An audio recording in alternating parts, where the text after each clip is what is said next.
Welcome to the Teachers on Fire podcast, where 21st century educators come to share, learn, and be inspired. We believe in the growth mindset, creativity, communication, critical thinking, collaboration, and strategic uses of education technology. Our mission is to share news and views from teachers who are crushing it in the classroom and making a difference for learners everywhere. I'm your host, Tim Cavey. Let's jump into today's episode. Today, I'm speaking with Curtis Wiebe. Curtis is a 7th grade teacher in Surrey, BC, Canada. He's interested in the ways that technology augments learning and creates opportunities for learners. He writes at mrwiebesclass.weebly.com. Curtis, thanks so much for coming on the show today. Are you ready to talk education? You bet, Tim. Thanks for having me. You're very welcome. It's my pleasure. Curtis, why don't you start by telling us a little bit more about your current context in education? Yeah, I'm a grade 7 teacher at Crescent Park Elementary. It's our 70th anniversary at our elementary school this year, and we're located in South Surrey, right beside the beautiful urban forest of Crescent Park and also the very picturesque Crescent Beach waterfront. In my grade 7 role at Crescent Park Elementary, I'm also part of the tech team at Crescent Park, and we're busy establishing a makerspace and building capacity there. At the district level, I'm also part of the Microsoft Office 365 inquiry team. And I'm also pursuing my master's in education and educational administration and leadership with UBC. All right. Fantastic package there, Curtis. And a lot of those things that you touched on really interest me. So look forward to jumping into this, getting a little deeper into your situation and your outlook and what you're encountering in the classroom. But let's start by talking about a low moment, Curtis, that you've faced in your teaching or education career. And then even more importantly, how did you overcome it? Great question. There's been quite a few, and overcoming these have been, a process through reflection and conversations with lots of educators and also my partner. But really, probably the lowest moment has been maybe in a more general context, trying to bring about change in schools and existing structures in education. And this can kind of cause some friction points and, often presenting a different way of approaching education creates challenges and or difficult conversations between staff members as well as admin at times.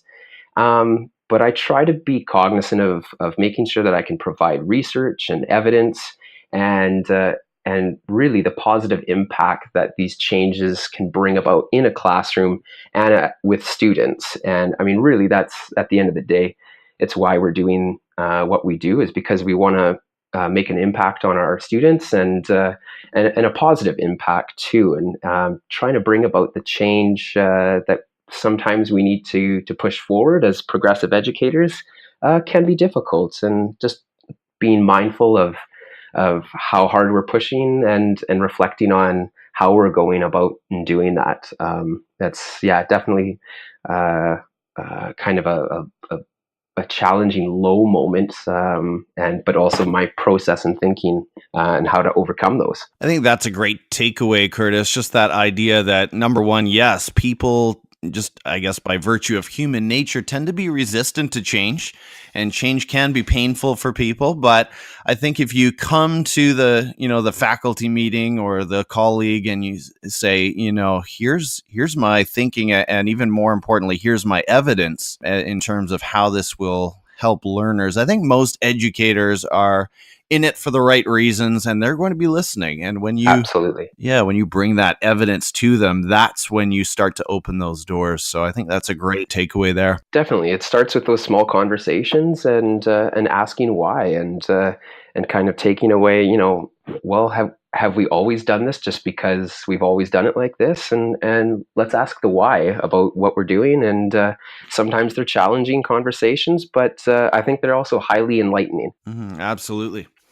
Curtis, let's talk about what really excites you about education today. There's so much changing in the classroom and outside of it, from the micro level to the macro level.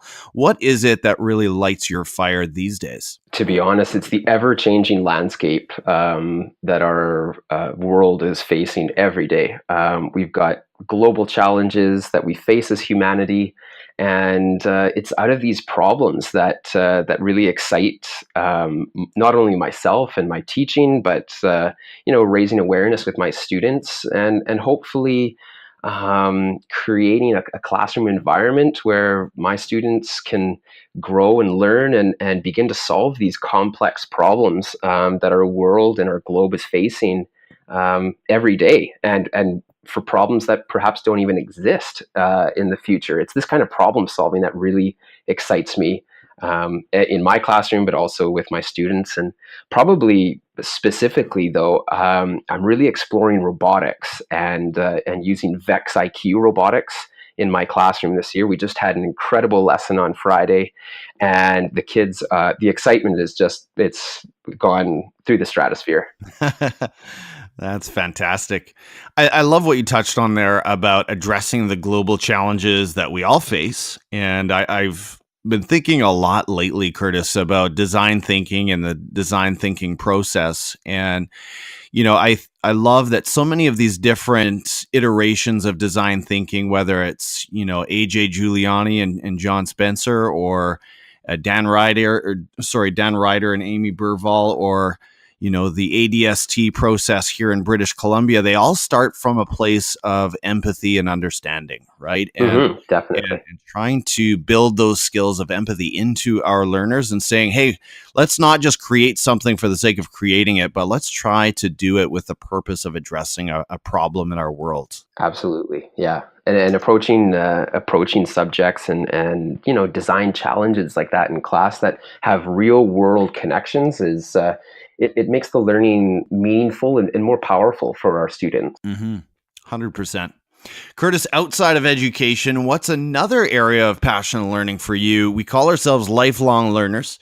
So what is it that really fuels your passion and brings you alive when you're not in the classroom? I love reading about technology, current events, and politics, both international, domestic, American politics, European politics. I'm a poli-sci major, and I just love talking about that kind of stuff and exploring not only the current day political situation, but also exploring political philosophers from the past. And of course, just reading about technology and using technology, figuring out how they came to be, the evolutionary process of tech, and just kind of seeing, looking at where the future is. I love reading about that kind of stuff. Love it. I'm there too, Curtis. Now, let me branch off from my plan a little bit and just ask you this spontaneously. What are your thoughts on educators waxing political on Twitter and other social media platforms? Is that something that you engage in, or do you try to avoid those kind of debates? For me personally, I try to avoid it online. But if you're going to ask for my opinion or my rationale in a face-to-face conversation, I'm sure we could have a highly entertaining and enlightening conversation. But Yeah. really, the internet is an incredible place for diversity of opinion and freedom of expression. And we shouldn't be stifling any type of expressive True. outreach. But Right. we also need to learn to and be cognizant of thinking critically and analyzing our sources and why are people saying what they're actually saying here, Right. and look at the bigger issues. But I know there's a lot of educators out there, and perhaps even the very act of teaching itself is political, and that's something that we probably can't get away from. But I try to be mindful of that there's a diversity of opinion and understandings out there, and but also I'd much rather have the chats and the debates face to face versus 140 characters or less, and Right. try to keep the level of debate at a more rational and reasonable process. Yeah, agreed. Share about a personal habit now, Curtis, that contributes to your success. And this might be education related. It might be some kind of a habit that helps you around the classroom, or it might be something that's strictly personal that you apply on a regular basis in your home life. I'd have to say talking shop with my wife. She's also a teacher. Excellent. And I think we have some fantastic conversations, and reflecting on those conversations it really helps my thinking process. And more often than not, hearing and listening to what she has to say, and to think about alternative solutions that I haven't even thought about, but she has. It contributes immensely. I also really like to play golf, and it's a really big mental game. And you not only need to kind of reflect on the previous shot you had, but you need to also look to the future, and how, if you've had a successful shot, how can you repeat that and keep success going? But also being able to learn from those failures. So between chatting with my wife and reflecting on those conversations and playing golf, I think those are probably the big two that contribute to my success. Moving into some rapid fire recommendations. These don't have to be too rapid fire, but give us your top picks in each of these areas, Curtis. We'll start at Twitter, every educator's starting point for a solid PL. And who do you recommend that we follow there, and tell us why? Jeff Unruh. His Twitter handle is at Unruh_J.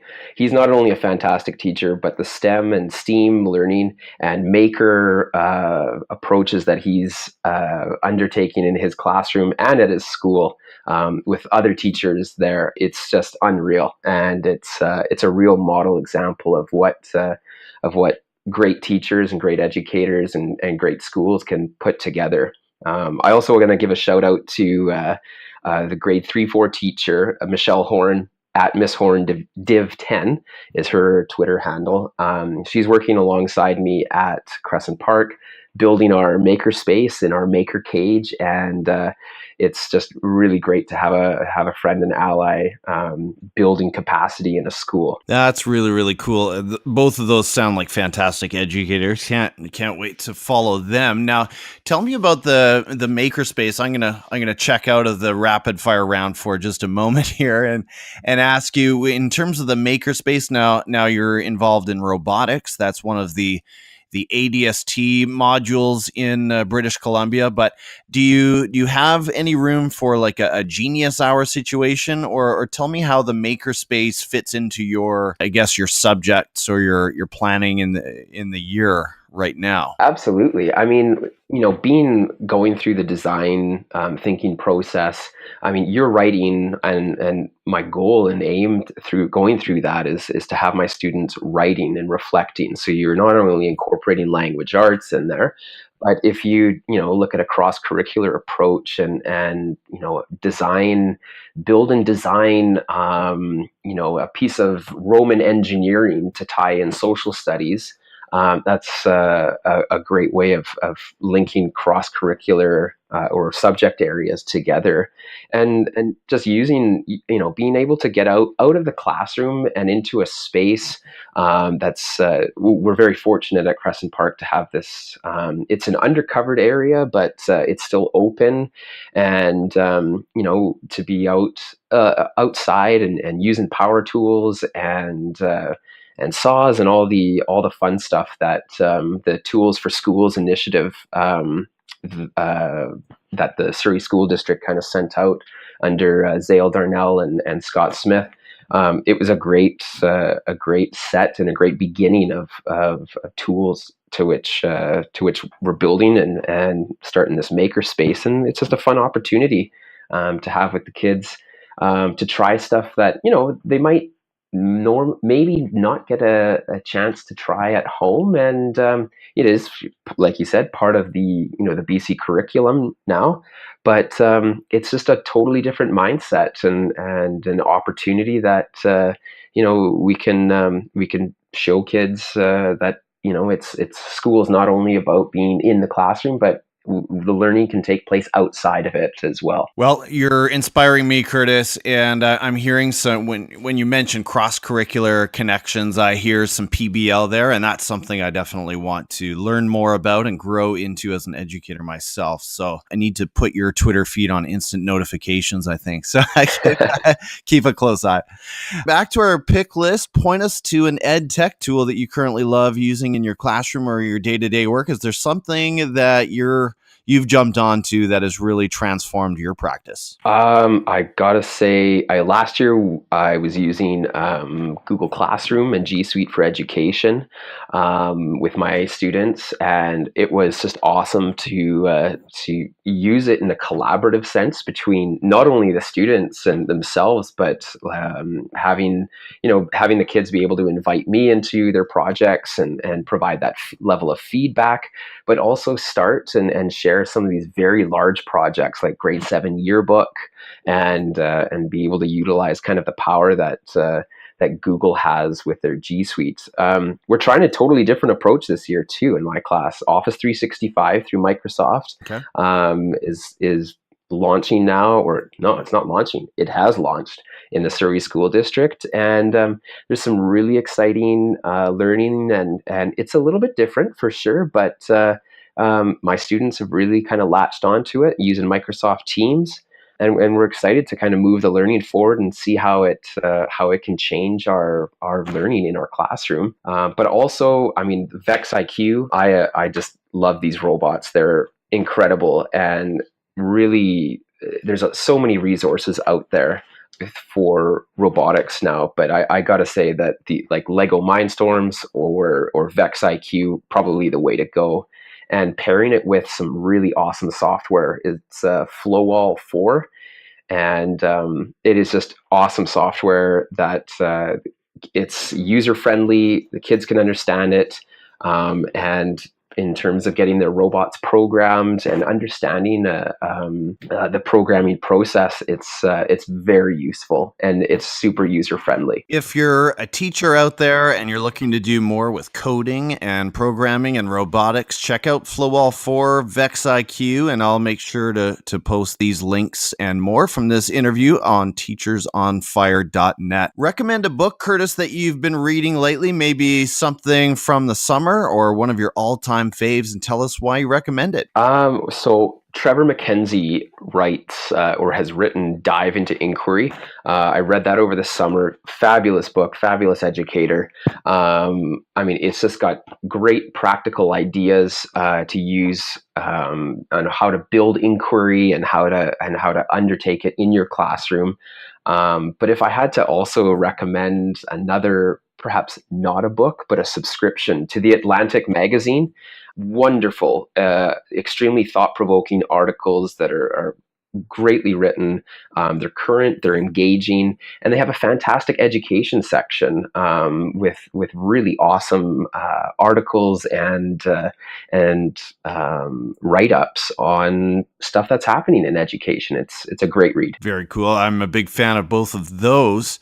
And then, are you a podcast listener, Curtis? I don't know how long your commute is, but for the commuters out there, tell us about a podcast that we could add to our deck. Definitely KQED's MindShift podcast. This is all to do with education. They also have a great website that really it makes you think about your classroom and about your school, and they've got wonderful interviews with educators all over the continent. It's highly enlightening and quite enjoyable to listen to, and also to find new ideas for your class or for your school. I've seen MindShift stuff on Twitter. I haven't listened to the podcast, so I can't wait to check that out. And then moving to the last question, Curtis, you've got no time, no energy left at the end of your day. What are you watching for fun on Netflix right now? Well, being the history and poli-sci student that I am, I'm catching up on Homeland, believe it or not. Yeah, that is an intense series. I enjoyed that one a lot. So yeah, I'm there with you as well. Curtis, this has been so much fun, and I wish we could talk more. What are the best ways for the listeners to follow you and get more of that great content online? They can check me out on Twitter at DivisionW, or also visit my website at bit.ly/divw604, or just do a Google search, Mr. Wiebe's Classroom. I'm up there, and or link to it from my Twitter account. But generally speaking, Twitter is the way to go, and if you want to get in touch with me. And look forward to hearing from everyone out there. Thanks for having me on board. Oh, my pleasure once again, Curtis. It's been fantastic, and I'm so glad that your name was recommended by a few of the other educators in the area. So thanks again for your time, and just wish you a wonderful school year. Thanks so much, Tim, and thank you so much for having me on board today and going through the interview. It was great. All right, take care, Curtis. Take care. Thanks again. Bye-bye. Thanks for listening to this episode of Teachers on Fire, where teachers come to share, learn, and be inspired. Please subscribe to the podcast, leave us a review on iTunes, and follow us on Twitter at Teachers on Fire. I'm your host, Tim Cavey, saying goodbye for now, and we'll catch you next time, right here on the Teachers on Fire podcast.